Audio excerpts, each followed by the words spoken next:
Good morning seventh class, how are you? कैसे हो आप लोग? एसिड और बेस वाले चैप्टर हमने स्टार्ट कर रखा था, जिसमें एसिड और बेस के बारे में मैंने बता दिया था और हम इंडिकेटर्स के बारे में पढ़ रहे थे, जिसमें हमने दो इंडिकेटर्स डिस्कस कर लिए थे, एक लिटमस पेपर और दूसरा टर्मेरिक। अब नेक्स्ट थर्ड इंडिकेटर्स हम काम में ले रहे हैं, चाइना रोज इंडिकेटर्स। जो लिटमस पेपर है, टर्मेरिक है, चाइना रोज इंडिकेटर है, ये नेचुरल इंडिकेटर्स हैं। ठीक है, अब हम चाइना रोज इंडिकेटर क्या होता है? China rose indicator is a natural indicator. It is prepared from pink petals of China rose flower. जो चाइना रोज फ्लावर्स की जो पेटल्स, पंखुड़ियाँ होती हैं, उनसे प्रिपेयर्ड करा जाता है इसको। We use china rose to make litmus paper by rubbing with in on white paper. हम क्या करेंगे, जो इसकी पेटल्स है उनको वाइट पेपर पे रब कर लेंगे। ठीक है, और इसका जूस निकाल, take its juice and filter it in use an indicator. और इसके जूस को हम इंडिकेटर के रूप में यूज में लेंगे। China rose indicator gives blue colour with base. ये बेस के साथ ब्लू कलर देता है। ठीक है, विथ बेस सॉल्यूशन लाइक जैसे lime water, and red with acid like curd. और रेड कलर कब देता है? एसिड में रेड कलर देता है। मतलब ब्लू कलर तो हमें बेस में देगा और रेड कलर हमें एसिड में देगा। यहाँ पे एक एक्टिविटी भी करी हुई है। टेक सम चाइना रोज गुडल petals and place them in a beaker, add some warm water, keep the mixture for some time till water become coloured. ठीक है, वार्म वाटर में इसकी पेटल्स को डाल देंगे जब तक कि इसमें कलर नहीं आ जाता है। तो ये हमारा चाइना रोज इंडिकेटर रेडी हो गया है। अब हम टेस्ट करेंगे कि इनिशियल कलर और फाइनली कलर कैसा हो गया। ये आप खुद कर सकते हो। Shampoo, lemon juice, soda water, vinegar, sugar solution, common salt solution लेकर कि पहले तो इन चीज़ों का कलर कैसा था, और जब इनके अंदर जब हम ये चाइना रोज़ सॉल्यूशन डालेंगे, ड्रॉप डालेंगे, तो कैसा कलर चेंज हो जाता है। तो ये टेबल आप खुद फिल करना। ठीक है, नेक्स्ट है phenolphthalein, man made indicator. Next है फिनोफ्थेलिन, ये मैन मेड इंडिकेटर है। Phenolphthalein is a organic dye. ठीक है, phenolphthalein indicator is prepared by dissolving the phenolphthalein dye in alcohol. It solution is colourless. Phenolphthalein को man made है, इसको prepare करा जाता है कैसे? फिनोफ्थेलिन को एल्कोहल डाई में, फिनोफ्थेलिन डाई को एल्कोहल में मिलाकर। Base solution like baking soda solution, shampoo solution etcetera change colourless phenolphthalein solution into deep pink colour. मतलब जो बेस चीज़ें होती है सारी, जैसे बेकिंग सोडा, शैम्पू वगैरह, ठीक है, तो ये बेसिक सॉल्यूशन, तो ये क्या होंगे? Deep colour. कौन से कलर में हो जाएंगे? ये phenolphthalein solution into deep pink colour में हो जाएंगे। ठीक है, मतलब कलर चेंज हो जाएगा, डीप पिंक कलर हो जाएगा। Colourless phenolphthalein solution remain colourless when acidic और न्यूट्रल सॉल्यूशन आर रेड। अगर हम एसिडिक सॉल्यूशन वाले में डालेंगे तो ये कलरलेस फिनोफ्थेलिन कलरलेस ही रहेगा, कोई चेंज नहीं होगा कलर में, जबकि बेस में पिंक कलर का हो जाएगा। ठीक है, यहाँ पे भी एक एक्टिविटी करी हुई है, देखिए यहाँ पे। The activity should be demonstrated. देखो यहाँ पे, fill 1/4 of a test tube with dilute hydrochloric acid, note down its colour. हमने क्या ले लिया? एक 1/4 टेस्ट ट्यूब को डाइल्यूट हाइड्रोक्लोरिक एसिड से फिल कर लिया, यहाँ पे कर लिया। ठीक है, और हमने इसका कलर भी देख लिया किस कलर का है। Note down the colour of phenolphthalein solution also. Phenolphthalein का सॉल्यूशन का कलर भी देख लिया, कलरलेस है। और ठीक है, और यहाँ पे हमने जो ड्रॉप डाली है वो थोड़ा येलोइश है। ठीक है, now shake the test tube gently, do you observe any change in colour of acid? Add to the acid solution a drop of sodium hydroxide solution by a drop of sodium hydroxide by a dropper. Stir the tube gently. Is there any change in color of the solution? Continue adding the sodium hydroxide solution drop by drop while stirring till the pink color just appear.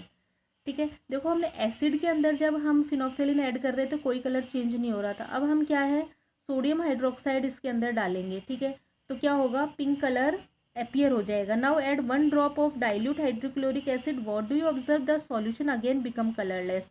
अब वापस हम इसमें dilute hydrochloric acid डाल रहे हैं तो वापस ये कलरलेस हो जाएगा।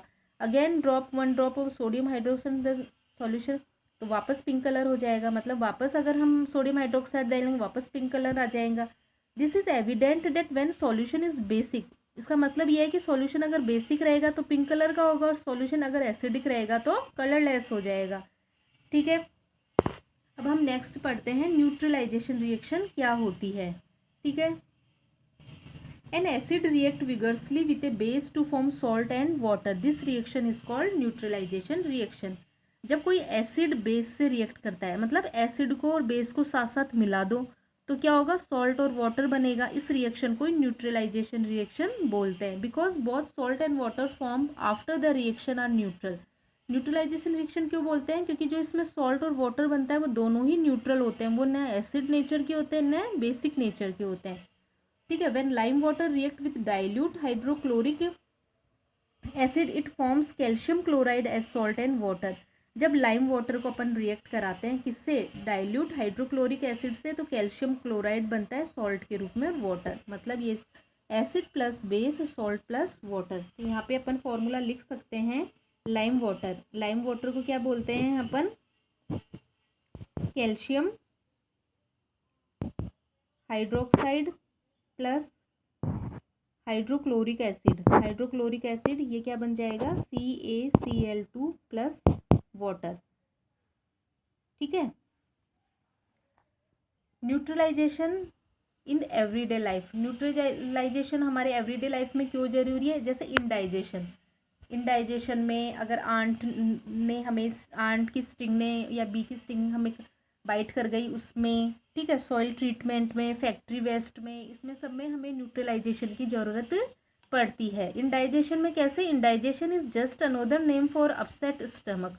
इंडाइजेशन मतलब जब हमने कोई फूड, हैवी फूड ले लिया है या हमें डाइजेस्ट नहीं हो रहा तो स्टमक अपसेट हो जाता है। Indigestion usually happen when people eat too much. Indigestion कब होता है, जब हम बहुत ज़्यादा खा लेते हैं। और स्टमक कंटेन हाइड्रोक्लोरिक एसिड। हमारे स्टमक में क्या होता है, हाइड्रोक्लोरिक एसिड होता है। It helps to digest food, जो फूड को डाइजेस्ट करने का काम करता है। But when it produce is too much quantity cause indigestion. लेकिन जब इंडाइजेशन हो जाता है तो ये बहुत ज़्यादा क्वांटिटी में प्रोड्यूस होता है। इंडाइजेशन इज पेनफुल, ये पेनफुल होता है। It not control, it can damage the wall of the stomach and can cause stomach ulcers. और ये हमारे स्टमक की वॉल्स को डैमेज भी कर सकता है, जिससे स्टमक अल्सर्स भी हो जाते हैं। In order to cure indigestion we take bases called antacid. तो हमें क्या लेना पड़ता है, एंटासिड्स, मतलब एसिडिटी हो गई तो एसिड्स के विपरीत हमें कोई चीज़ लेनी होती है, मतलब बेसिक चीज़ लेनी होती है। बीइंग बेसिक इन नेचर, जो बेसिक नेचर की हो। Antacid react with excess acid produce in the stomach and neutralise it. तो ये एंटासिड क्या करता है, जो स्टमक में एक्सेस में जो एसिड प्रोड्यूस हो गया उसको न्यूट्रलाइज कर देता है। एक common antacid used for curing indigestion due to magnesia. तो कौन सा कॉमन एंटासिड है जिसे हम लेते हैं, मैग्नीशिया है। It contains A base called magnesium hydroxide.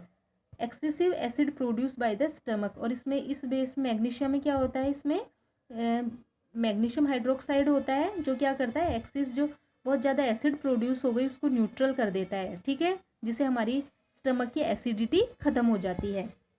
ऐसे ही आंट्स एंड बीज स्टिंग में, the sting of ants and bee contain formic acid. हमने देखा ही था स्टार्टिंग में टेबल में कि आंट और बी की जो स्टिंग्स होते हैं, जो डंक होते हैं, उनमें फॉर्मिक एसिड होता है, वो तभी तो वो हमें काट लेती है तो बहुत तेज दर्द होता है, हमें जलन होती है। व्हेन दीज इंसेक्ट स्टिंग और bite a person they inject formic acid into the skin of the person.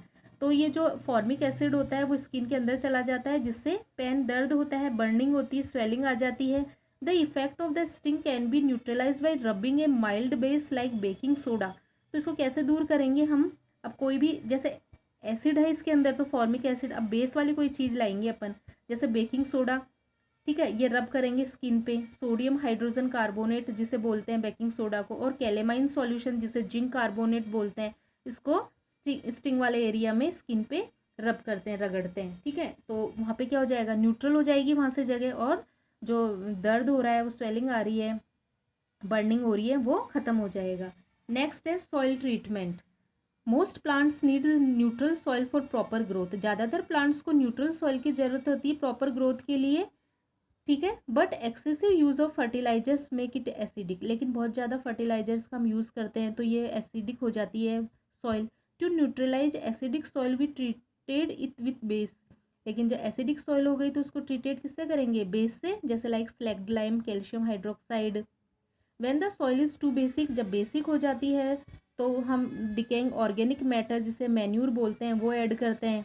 ठीक है, this manure release acids with neutralise to basic nature of the soil. ये मैन्यूर एसिड रिलीज करता है जो basic को neutralise कर देता है और सॉइल न्यूट्रल हो जाती है। ऐसे ही फैक्ट्री वेस्ट में कैसे न्यूट्रलाइजेशन काम आता है। The waste of many factories contain acid. कई सारी फैक्ट्रीज में जो वेस्ट के रूप में एसिड्स होते हैं। When these waste release direct in water bodies they can harm aquatic life. अगर हम इनको डायरेक्ट वाटर में छोड़ देंगे जैसे रिवर वगैरह में, पोंड वगैरह में, तो एक्वेटिक लाइफ को ये हार्म पहुंचाएंगे। Therefore these waste treated with basic substance before release in water bodies.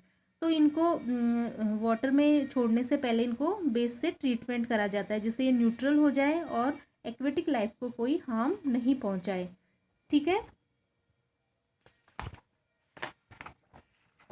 Next है acid rain. Acid rain is rain consisting of water droplets that are unusually acidic because of atmospheric pollution। Acid rain क्या होती है?